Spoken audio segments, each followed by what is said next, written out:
Video వాళ్ళని కొద్దిగా నేనే వీడియో ఎడిటింగ్ చేశాను ఆయనకి, ఆయన పనిలో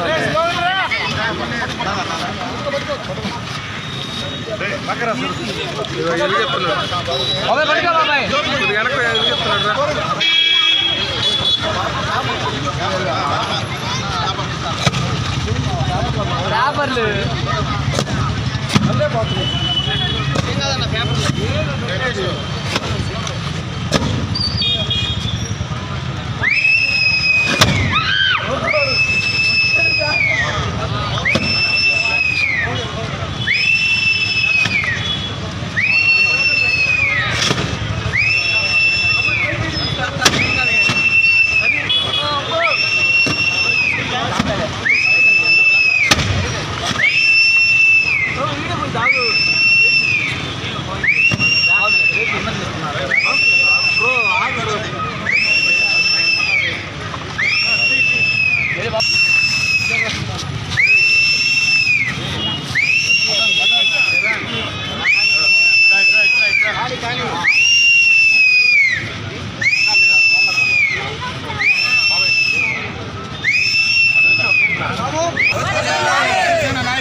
ఇంకేనా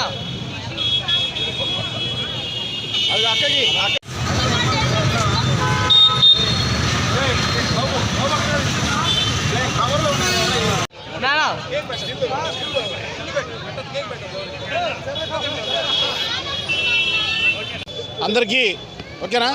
అందరికీ నమస్కారం. నిన్న జరిగిన ఆంధ్రప్రదేశ్లో అసెంబ్లీ ఎన్నికలలో అసలు విని ఎరిగిన రీతిలో ఈ దేశంలోనే ఏ పార్టీ కూడా అన్ని సీట్లు సాధించలేదు. బీజేపీ, తెలుగుదేశం, జనసేన కూటమితో అఖండ విజయం.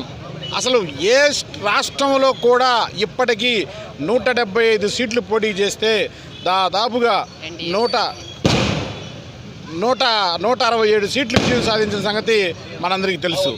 ఆ విజయానికి కారణం మీ అందరికీ తెలుసు. ఆంధ్రప్రదేశ్ రాష్ట్రంలో నిరంకుశ పాలన, అంటే మనం ఎప్పుడో చూసేవాళ్ళం రాచరిక పాలన.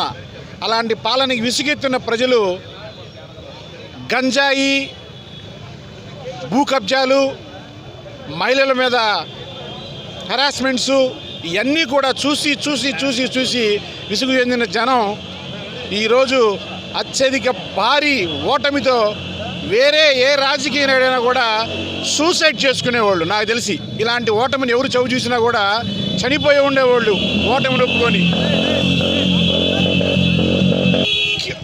మధ్యలో కీరోలుగా, అంటే మధ్యలో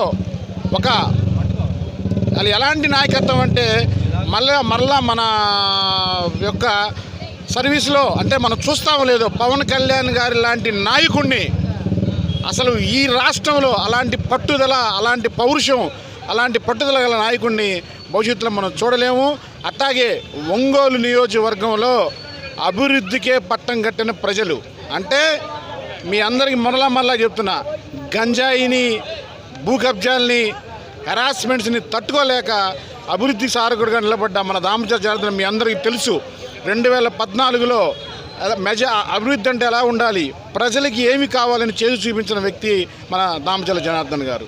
ఆయన నిన్న జరిగిన అసెంబ్లీ ఎన్నికల్లో అత్యధిక మెజారిటీతో 35,000 పైచులకు మెజారిటీతో ఎవ్వరు కూడా ఈ కాన్స్టిట్యున్సీలో ఇంత మటుకి విజయం సాధించలేదు. ఆంధ్రప్రదేశ్ రాష్ట్ర అసెంబ్లీ ఏర్పడ్డ తర్వాత ఒంగోలు నియోజకవర్గంలో అంత మెజారిటీతో ఏ నాయకుడు గెలవలేదు. అంటే ప్రజలందరూ కూడా, ఒంగోలు నియోజకవర్గ ప్రజలందరూ కూడా దామచల జనార్దన్ గారి నాయకత్వాన్ని, ఆయన అభివృద్ధిని హర్షిస్తున్నారు. కాబట్టి భవిష్యత్తులో మీరు ఈ ఒంగోలులో ప్రశాంతమైన ఒంగోలు త్వరలో దామచల జనార్దన్ గారి నాయకత్వంలో చూడబోతున్నారు అని తెలియజేస్తూ అందరికీ మరొకసారి నమస్కారాలు తెలియజేసి సెలవు తీసుకుంటున్నాను.